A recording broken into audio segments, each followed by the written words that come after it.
Lethargic Sloth here, and it's time to talk about Serbia.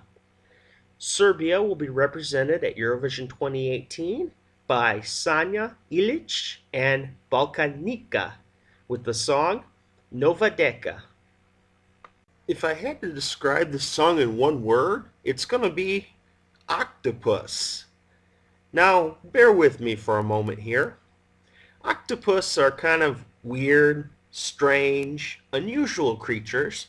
They're also very intelligent. They have immense strength and they're just apex predators of their landscape. So, what am I saying here as it relates to the song? Well, the song is weird. It's got a lot of different points and it's got a lot of hidden strong points. So, it's a weird song. It's very different, just like an octopus. But at the end of the day, I kind of like octopus. They're interesting animals. So,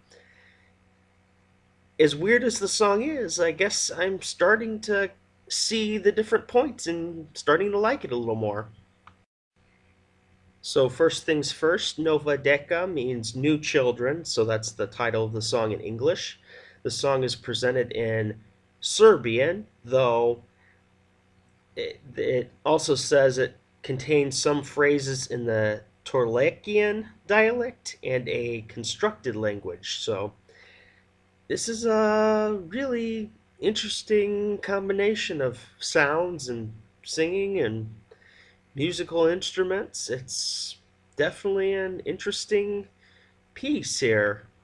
So Sanja Ilić is actually a 66-year-old Serbian composer, keyboardist, and architect.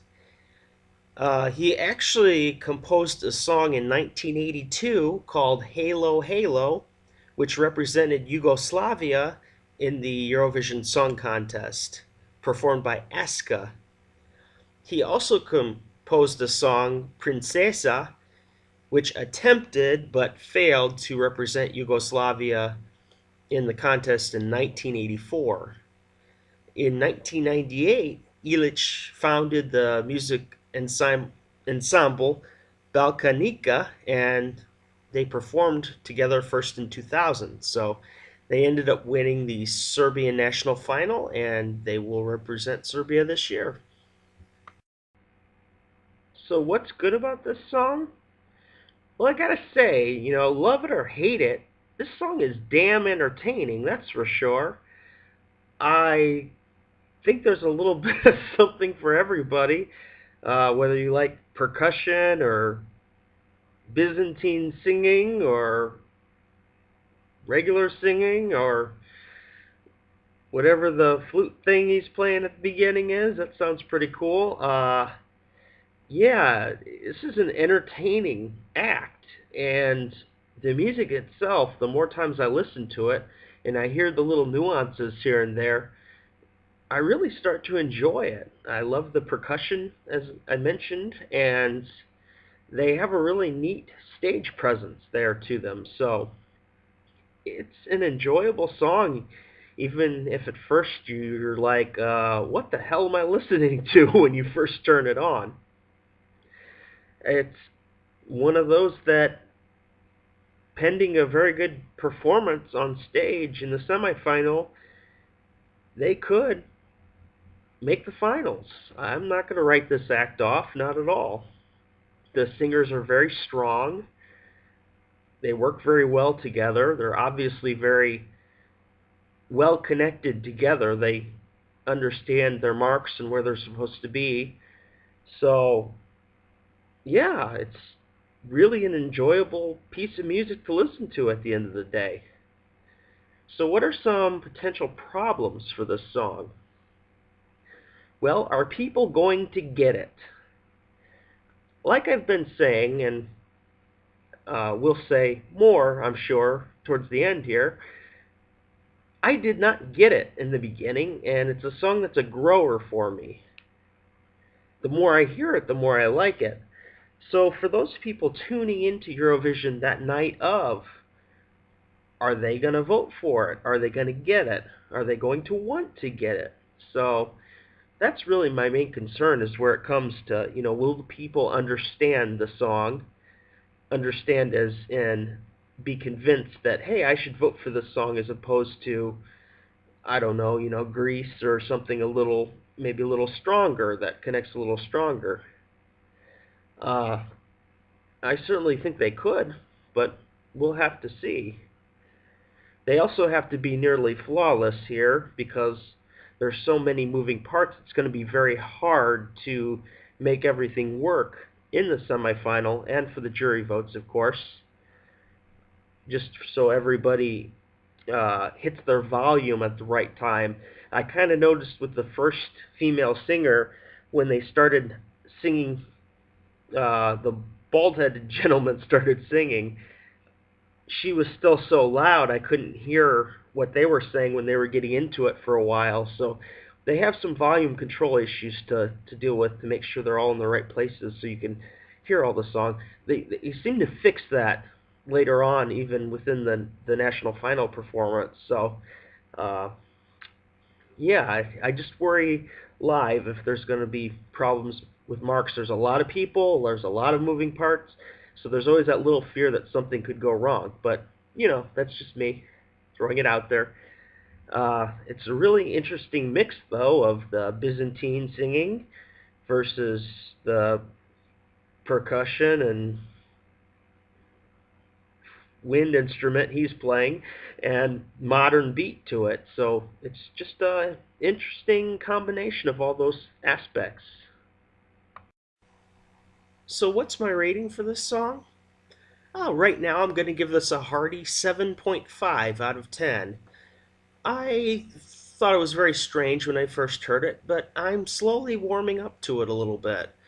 I think the main thing that's stopping me is there's a part of me that hears it and is like, is this some kind of weird cult music? Anytime we get hearing about the new children or something like that, I sit back and I'm like, is this like hippie cult crap that I'm listening to? Or, but I'm just trying to appreciate the music for what it is, and I love the sounds. The singers are great. It's just it's a bit of a clusterfuck, really, but it's an enjoyable clusterfuck. So, yeah, I think 7.5 is more than fair, and I reserve the right to change that at a later time should I need to adjust the score. I'll make another video in the future changing any scores I need to, and this might be a song that's on it. I might need to boost it. So is this song a contender or a pretender? I'm going to have to be completely honest here. I do not see this song winning Eurovision. But due to some of the different songs that have been submitted, I think it could qualify. Am I saying it will qualify? I'm not ready to make predictions yet until we get a little closer. This is a very difficult song to feel out. I am getting so many mixed responses for this song, and it's very hard to pinpoint whether it's going to be one people are willing to vote for. I think that's the main thing, is are people going to pick up the phone for this song?